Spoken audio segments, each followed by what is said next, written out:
Halo semuanya, perkenalkan saya Mandewira Satya dari kelas AK 703 yang diampu oleh dosen Arni Karina.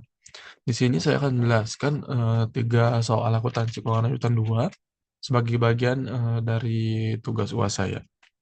Jadi langsung saja ke soal yang pertama, di mana ini adalah recording a new partner investment, revaluation and non-revaluation case. Di sini ada Martin dan Oscar. Dia setuju menerima tren joint partnership dengan bagian sepertiga interest. Di sini tren berinvestasi sebesar $95.000 dalam bentuk cash dan building yang akan digunakan untuk bisnis yang memiliki book value 100.000 dan fair value-nya 120.000. Kemudian the partnership of Martin and Oscar is being dissolved and the asset and equities at book value and fair value and the profit and loss sharing ratio at Januari 1, 2011 are as follow. Oke, di sini perintahnya untuk membuat prepare a balance sheet for a Martin, Oscar, and Trent partnership pada 2 Januari 2011 just after the admission of Trent, assuming that the assets and are revalued at goodwill is recognized. Kemudian yang kedua ada preparing balance sheet for the Martin, Oscar, and Trent partnership on Januari 2011 after after the admission of Trent, assumption that the assets are not revalued. Langsung saja ke langkah yang pertama untuk menjawab soal satu, di mana pertama kita harus menghitung modal tersirat atau implied capital dan goodwill karena Trent ini menginvestasikan $215 untuk sepertiga kepemilikan. Maka nilai total persekutuan dari yang tersirat itu adalah $215.000 itu dibagi 1/3, hasilnya $645.000. Kemudian langkah yang kedua, kita harus menghitung aset bersih real dengan atau total net asset at fair value, di mana modal lama fair value-nya itu adalah $390.000 dan investasi tren itu $215.000. Jadi keduanya ditambahin aja, dapatlah total aset bersih atau fair value sebesar $605. Langkah ketiga, kita bisa menghitung goodwill, di mana goodwill itu rumusnya adalah total modal tersirat dikurang dengan total aset bersih real. Total modal tersiratnya tadi 645.000 dan total aset bersih real itu 605.000. Jadi dikurang dapat $40.000. Nah, goodwill ini dia akan nanti dialokasikan ke partner lama Martin Oscar sesuai rasio laba rugi 50-50. Jadi dapat Martin 20.000 dan Oscar $20.000. Langkah keempat, kita bisa menghitung saldo modal akhir, di mana tren ini sesuai investasinya, dia jumlahnya $215.000 dan Martin $120.000 awal ditambah dengan $85.000 revalue aset, $20.000 goodwill sama dengan $225.000. Untuk Oscar itu 100.000 modal awal sama ditambah $85.000 revalue aset dan $20.000 goodwill. Dapat $205.000.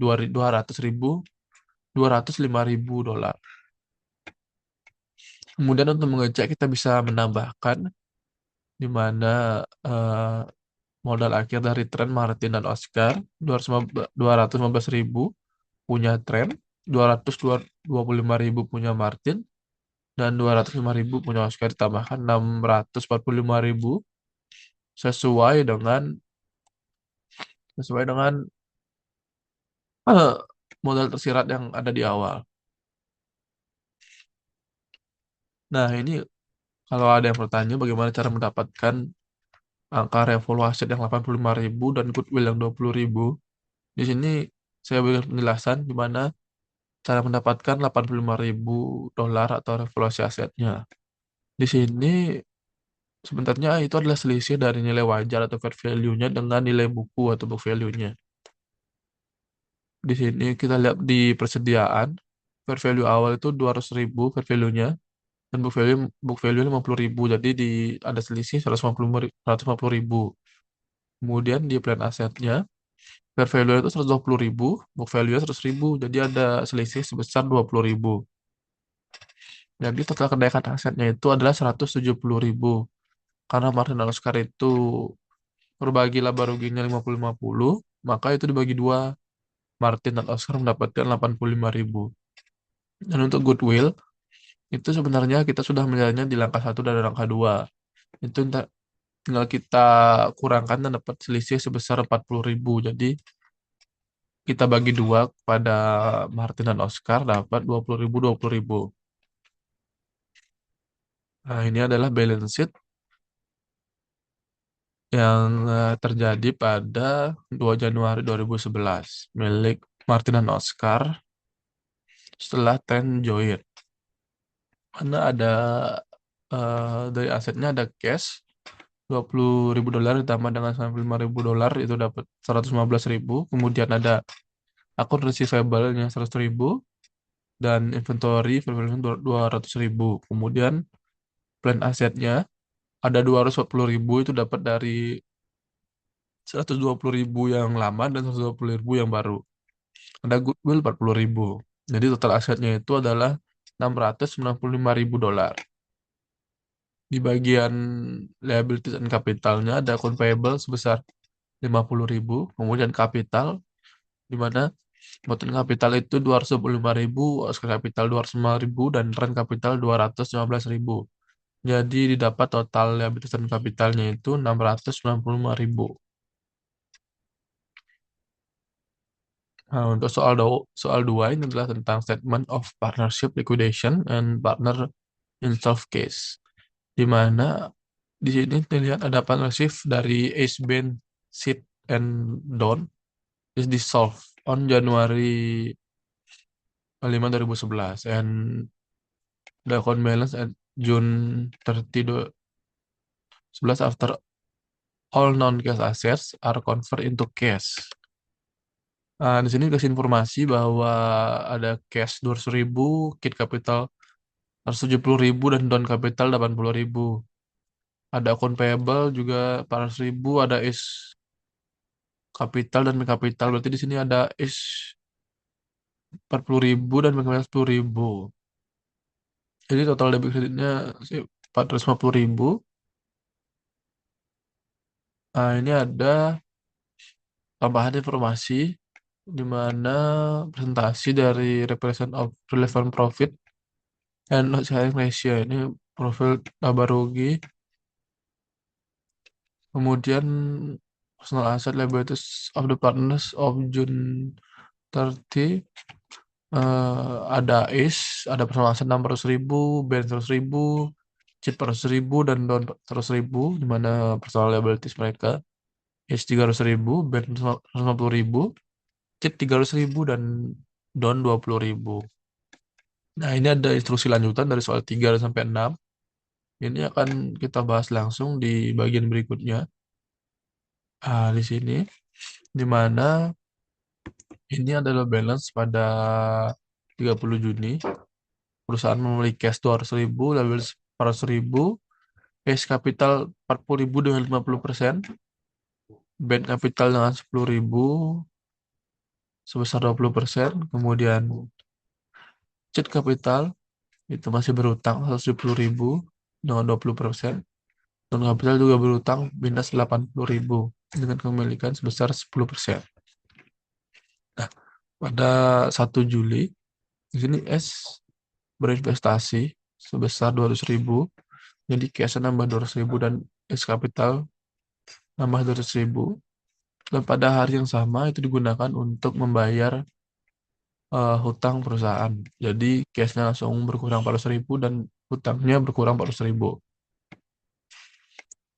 Ini balance-nya after 1 Juli, di mana S capital jadi 240.000 karena 200.000-nya dipakai untuk membayar liabilities perusahaan. Kemudian bank capital 10.000, cheat masih berutang 70.000, dan down berutang 80.000.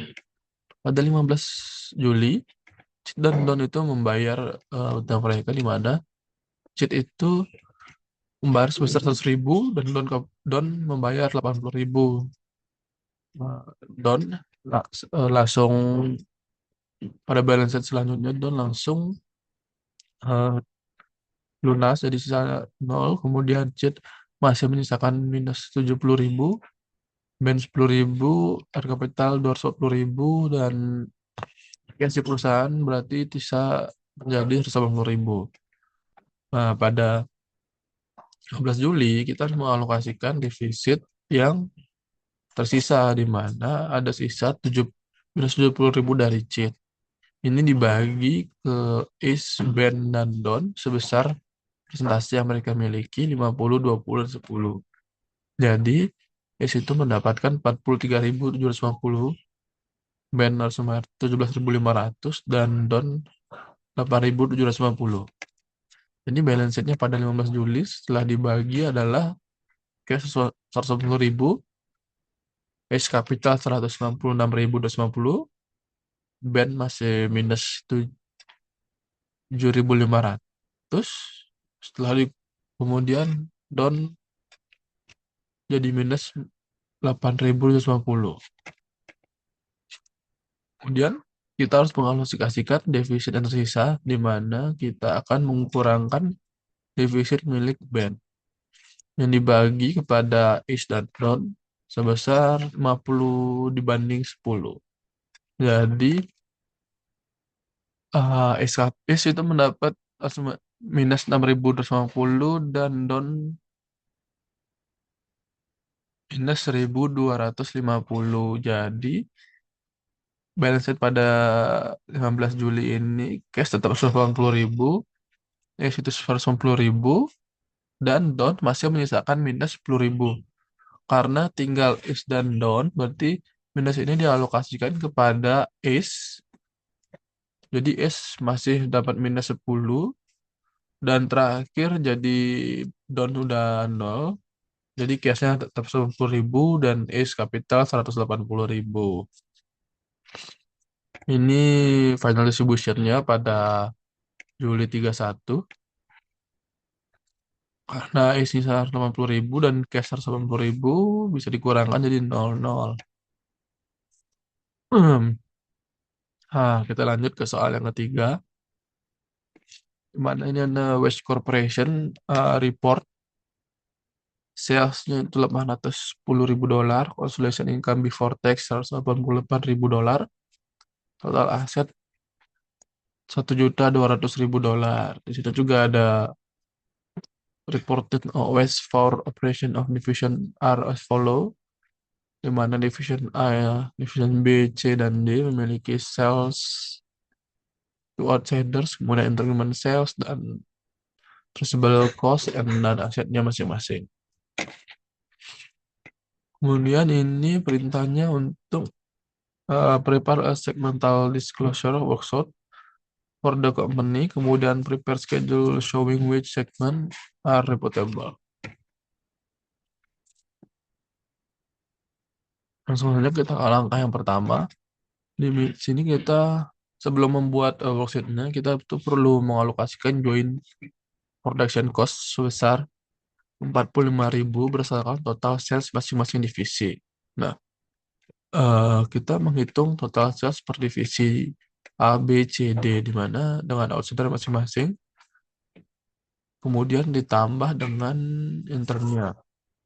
Ya, A mendapatkan 340.000, B 130.000, C 348.000, dan D 72.000. Jadi jika ditambahkan ini salesnya 90.000. Kemudian kita harus melakukan alokasi joint cost, di mana sebesar 45.000 ya. Pada A, B, C, dan D. A itu 340.000 per 900 dikali 45.000 sama dengan 17.000. Kemudian B 130.000 dibagi dengan 900.000 dikali 40.000 sama dengan 850.000. Kemudian yang C ada 368.000 dibagi 900.000 dikali 40.000 sama dengan $17.900. Kemudian yang D 772.000 dibagi 10.000 dikali 45.000 sama dengan $3.600. Nah, langkah kedua, di sini kita bisa buat tabelnya, elimination and consolidate untuk divisi A, B, dan C dan D. Di sini untuk A, di mana dia punya sell to outsiders 250.000 dan salesnya 60.000, kemudian total revenue 310.000, ada untuk expense dan asetnya. B juga memiliki 30.000 sales, jadi total revenue-nya 130.000. Kemudian C dia punya sales 310.000 dan intersegment salesnya 18.000. Untuk D dia ada sales 60.000, intersegment sales 12.000, jadi total revenue-nya 72.000. Kita elimination, di mana ini 90.000. Total internasionalnya 90.000 dan total eh, sales to outsider 811.000. Kemudian pada expense, stretchable cost-nya di divisi A 25.000, allocated joint cost 12.000, jadi total expense yang dia punya 262.000. Kemudian divisi B punya stretchable cost 90.000, punya allocated joint cost 6.500, jadi total expense mereka 96.500. Dan si C mereka punya stretchable cost 250.000 dan allocated joint cost-nya 17.900, jadi total expense mereka adalah 307.900. Dan divisi D memiliki taxable cost 82.000, kemudian allocated joint cost 3.600, jadi total expense mereka adalah 85.600. Nah, untuk bagian aset, divisi A memiliki aset segmen teraset 100.000, divisi B 105.000, divisi C 500.000, dan divisi D 75.000. Jadi harus elimination untuk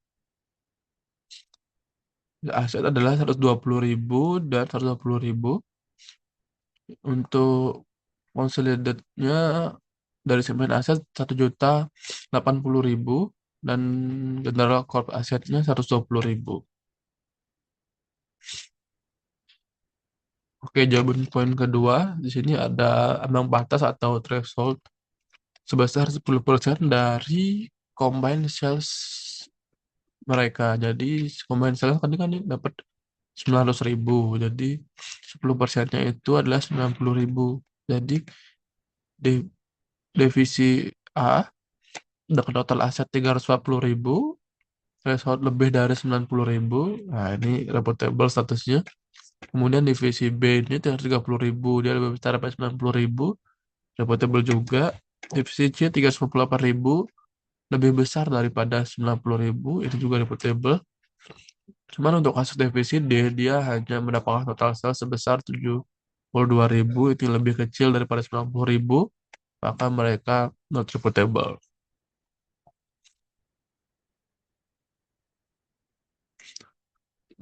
Oke, lanjut ke poin yang kedua, di mana ambang batas ditentukan dari 10% nilai absolut terbesar. Jadi, total laba segmen yang untung itu 78.000 tambah 33.500 ditambah 80.000, 50.100, jadi 161.600. Nah, total rugi super rugi. Yang rugi itu 13.000, 13.000, maka thresholdnya itu 10% dari 161.600. Didapatkanlah 16.160. Kemudian ini di divisi A itu profitnya 78.000, absolute value 78.000. Ini lebih besar dari 16.160, jadi ini reportable. Kemudian divisi B itu profitnya itu 33.500, absolute value-nya 33.500, jadi ini lebih besar daripada 16.160, reportable juga. Divisi C juga memiliki profit 50.100, Kemudian ini lebih besar daripada thresholdnya tadi 16.100. Jadi ini termasuk reportable juga. Nah, untuk bagian yang divisi D, ini mereka minus 13.600. Jadi absolute value-nya itu 13.600, ini lebih kecil daripada threshold yang kita punya 16.160. Jadi ini not reportable.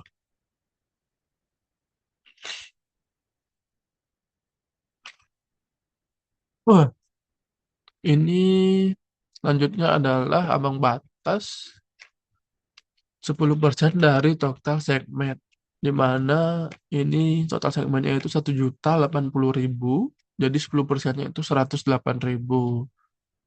Ada catatan di sini bahwa aset corporate sebesar 120.000 tidak dimasukkan dalam uji segmen. Jadi, divisi A itu memiliki segmen aset 400.000. Ini lebih besar daripada threshold kita 108.000. Jadi ini dapat dilaporkan reputable. Untuk divisi B dan divisi D itu mereka lebih kecil, di mana divisi B itu mendapat 105.000 dan divisi D dapat 75.000. Jadi mereka B dan D memiliki status not reportable. Divisi C yang paling besar di sini memiliki 500.000, lebih besar daripada 108.000, jadi mereka reportable. Nah, kesimpulannya bahwa segmen yang wajib dilaporkan adalah reportable segmen, adalah divisi A, B, dan C. Divisi A dan C itu lolos ketiga tes, divisi B lolos revenue test dan profit test.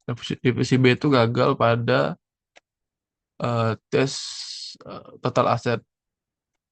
Jadi mereka gagal pada satu tes. Dan divisi D gagal pada ketiga tes yang diadakan. Jadi yang cukup laporkan aja adalah A, B, dan C saja. Oke, terima kasih. Mungkin itu saja yang bisa dijelaskan pada 3 soal. Terima kasih atas waktunya.